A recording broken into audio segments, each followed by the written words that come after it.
So today we're going to talk about how I achieved being a minimalist.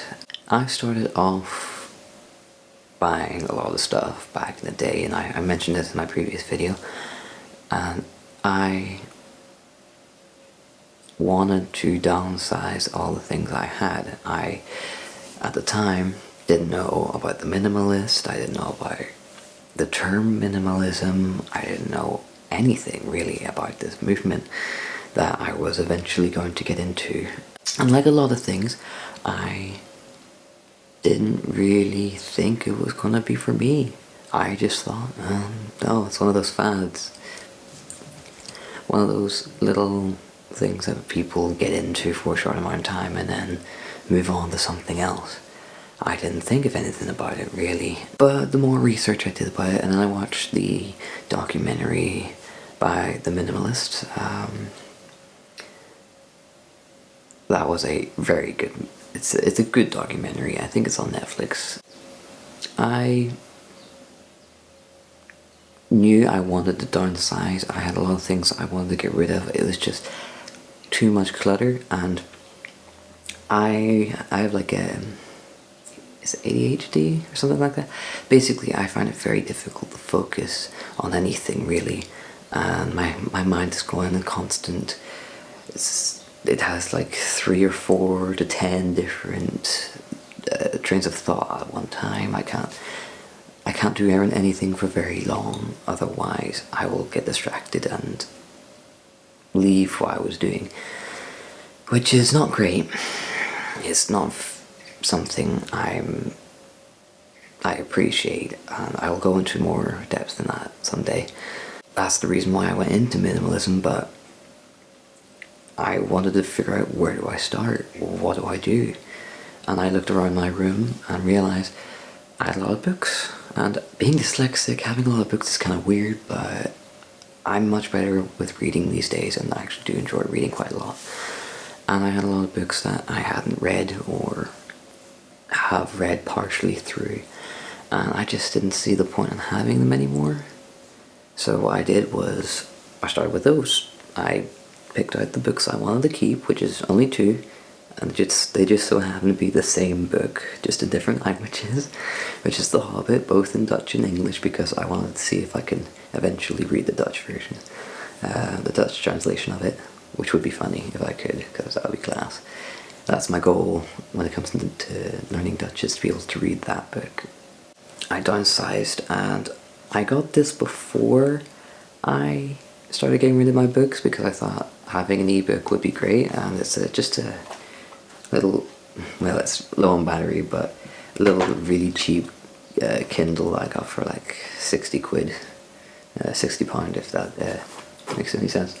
And basically I just buy books online, read them on this. I'm currently reading the Minimalist book, their book about minimalism, well, one of the books, and I'm enjoying it. And I have books about coffee on this, I have books about all things. I don't have a Kindle subscription because I don't read books enough to justify paying that subscription, but if I see a book I'm interested in, I'll buy it and have it on this.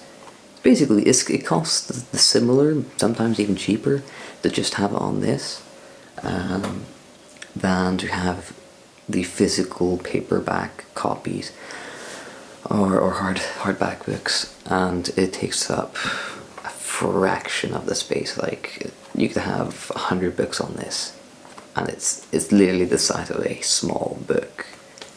That, as a minimalist, this is like pure gold. This is great. I do things like that. I also got rid of ornaments, little trinkets that didn't serve a function. I instead got plants, because plants help deal with the humidity of a room. It helps purify the air. It can help lift somewhat my mood. That was another thing I changed. But I knew that what I wanted to do was move to the Netherlands, and so I had to downsize. I had to get rid of stuff. I had no choice. That's basically it. I had no choice. And I started the process really. Clothes I didn't really get into much. I only really started downsizing clothes after I moved. But things like trinkets, candles, I had a lot of candles, I got rid of those. And I didn't really do it the most ethical way. I kind of just bin stuff, which is not. You shouldn't just bin stuff. You should donate, you should sell, you should repurpose. You shouldn't just throw it into the trash because there's probably some use for it, or someone might find more value out of it. You can give them away as presents, stuff like that. And that's the way you should do it. I didn't, because I at the time didn't know that the best way of doing it was to find more sustainable alternative ways of getting rid of my stuff. So rookie mistake right there. I knew I had a goal. I wanted to just have the pure basics of what I need and want.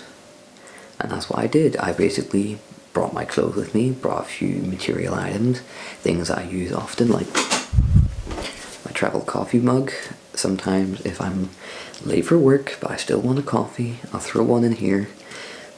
And whilst on my way to work, because I cycle, and I know I shouldn't cycle and drink coffee at the same time, but sometimes you just gotta multitask. So I bought this in the Netherlands about a year ago, maybe longer. Which is, yeah, over a year ago. So it's funny, it's come back full circle. Got it in a really nice bakery. I know bakeries selling coffee cups and it seems a bit weird, but look, it's cute. It's the perfect size for the amount of coffee I drink. It's just, these are great. If you want to be more sustainable and you don't want to keep on buying paper coffee cup, you just get like one of these and that'll do you perfectly. I know that the best way to minimize and become a minimalist is to find ethical ways of getting rid of the items you don't want, but there's also focusing on the output of what you get rid of is good, but you also need to focus on the input and what you're bringing in. I myself only buy consumables. What that means is I buy food and utilities, things that I can use up over time. I try to find the most sustainable ones, the ones with the least amount of packaging. I'm still working on that, because here in the Netherlands we don't have bulk stores. I still buy from stores. I still have things in plastic and stuff, which is not great, but it's a lot less than it used to be. And I usually buy in the biggest amount I can, because usually it's cheaper, and usually it's a far less packaging than little small packages. And then I'll use them up through the week or months, depending what the item is. Like I recently bought 4.5 kilograms of rice, and it's heavy, and it took a lot of effort to get home, but it's 100% worth it because that'll last me maybe like 6 months. And it's in like a big plastic bag, but that compared to like 10 smaller bags, yeah, it seems a bit more ethical and more sustainable. It's not great. Eventually I would like to try zero waste, but that's not going to happen anytime soon. It's about thinking about where things are coming from and how they're being packaged. I find I only buy things when I need them. I don't buy things when I want them. If I need a new pair of shoes, I'll keep an eye out to see if I can find a deal. Recently I bought a pair of boots because my old boots, they are, if you can see, if it'll focus, buddy, focus, there we go. These are Vivo, like mountain boots. They're a minimalist, barefoot shoes. I love barefoot shoes. And you can see there's a bit of damage there. I put it, basically there's a hole happened there, and I just super glued it closed because I couldn't afford anything. And I've had these for about a year. They're alright, they're not their best pair, but they did their job and they were surprisingly comfortable. But they're at the end of their days, and I knew I needed a new pair of shoes, so I super glued it closed until I could find either a pair that I could afford, or try and push them to last long enough till I could afford a new pair of preferably Vivo barefoot shoes. Though at the moment I can't afford that, which is a pity, but there's not much I can do about that. And then, in a local store, one of the places that I didn't expect to find cheap shoes, they were selling boots. Now, I don't know how long these boots will last, but for now, they're a good alternative. They were only €13, which is a steal.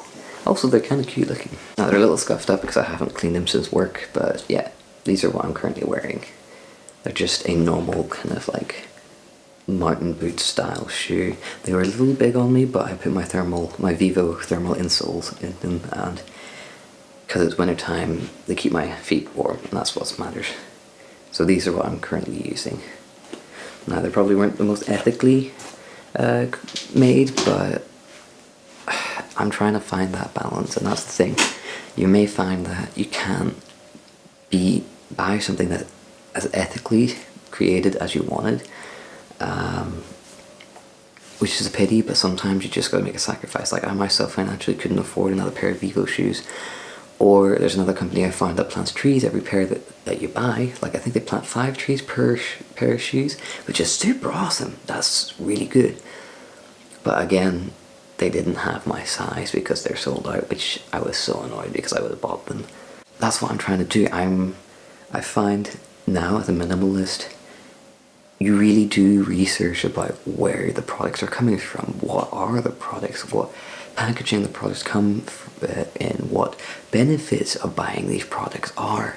It's all of these things you will find, you'll start thinking about, and that's how I achieve my minimalism. It's not just by buying less or getting rid of tats that I don't need. It's also about thinking about where things come from that I buy. What is their history? Are they sustainable? Are they ethical?